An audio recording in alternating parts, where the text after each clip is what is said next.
What's going on, guys? This is going to be a quick one. I mentioned when I got this Trinity motor for the Avanti that the paperwork that came with it I thought was kind of funny, entertaining at least. So I just wanted to read parts of it real quick for you guys. That's the motor in there. This is pretty common. You guys have seen that all over the place. I don't know that there's anything particularly special about this. I'm not even sure which one I got, but it did have a nice little diagram there that I wired it up and it was still backwards. Maybe these speed controls are doing something strange. Who knows? But anyways, real quick, congratulations. You have made a very wise choice with your purchase of a Trinity modified motor. We have been the leader in the field of high performance motor technology, and our 13 national championships and 2 straight world championships back it up. Okay, that's good. Sounds legit. Today's electric motors are stressed way beyond the motor's original design parameters, especially in off-road racing. What this means is more care must be taken to ensure the life of your motor. Now this is where it starts to sound like a little bit preachy. This motor is already broken in and the timing is preset for optimum performance. So all you have to do is add our hashtag 4011 capacitor kit, check the enclosed chart for a recommended starting gear ratio, and put it in your car. That's all you got to do. Do not advance the timing, as this shortens motor life and voids any warranty if you should have problems. Now, who's gonna not advance the timing? Here's a little speed knob we put on the side of your motor, but don't touch it. Right, okay, sure.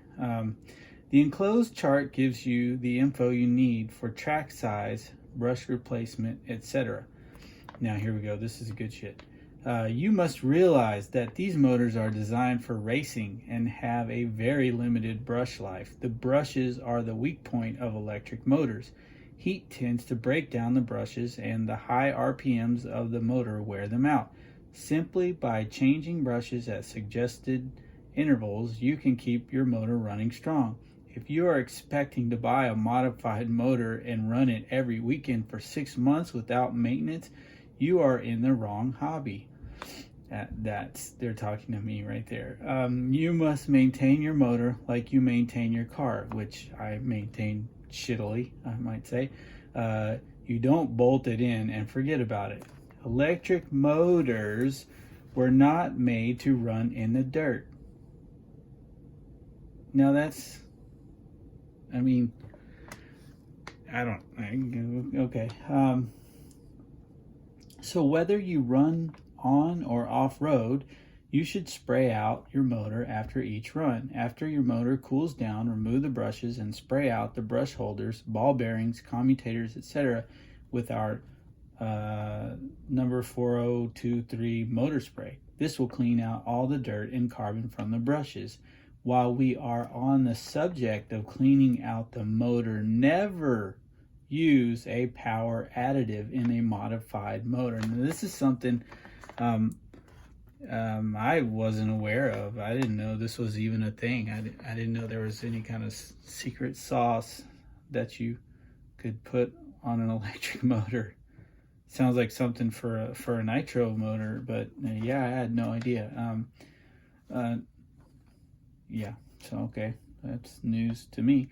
All this will do is gum up the commutator and shorten motor life. The only time we use a boost spray is in stock class, where it's an advantage and you don't care about motor life.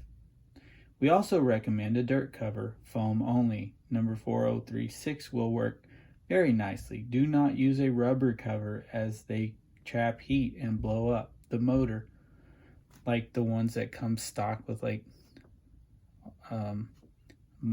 many of the Kyosho cars, or at least it did at the time. After going through several sets of brushes, it's a good idea to have your motor rebuilt. Our motor rebuilding service will clean, rebalance, recut, remagnetize, and rebuild your motor to like new specs. Just send in your motor and we will ship it back COD. I think that means check on delivery, something like that.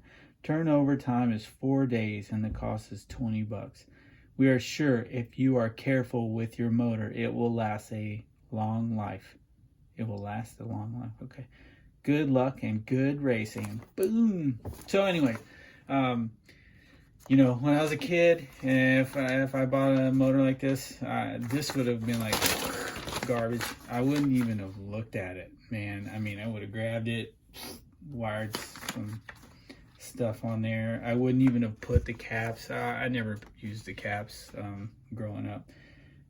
Seems like today's electronics don't maybe require the use of these caps as much as the old ones did. Maybe especially the mechanical speed controllers or something. I don't know, but I don't know. I've run them with and without, and I can't really see a difference. But then again, I don't know what I'm doing.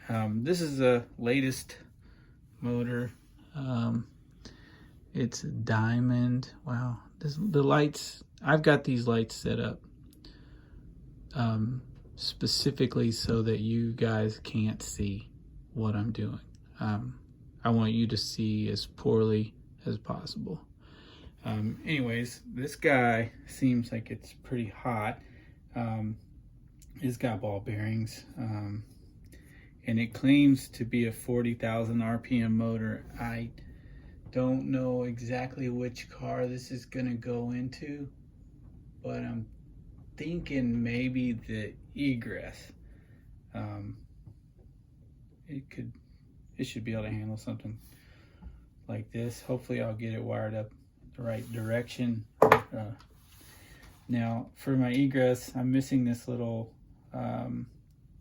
metal plate that the Avanti and the egress use, that you bolt to your motor, and then you bolt that plate to the I don't know if you'd call this a housing, or the plate behind the center diff or whatever. Anyways, I'm missing that, so I don't want to take this off. This was a bitch to get in and set up right, so I'm going to leave that. I think there's some on eBay. I'm sure some of the re-release kits plates are the same, so I'll go that route. But anyhow, guys, just wanted y'all to see that in case you hadn't ever. Maybe some of the other paperwork that came with some of the other motors was even funnier, but yeah, I enjoyed that. All right, everybody have a great weekend. See you next time.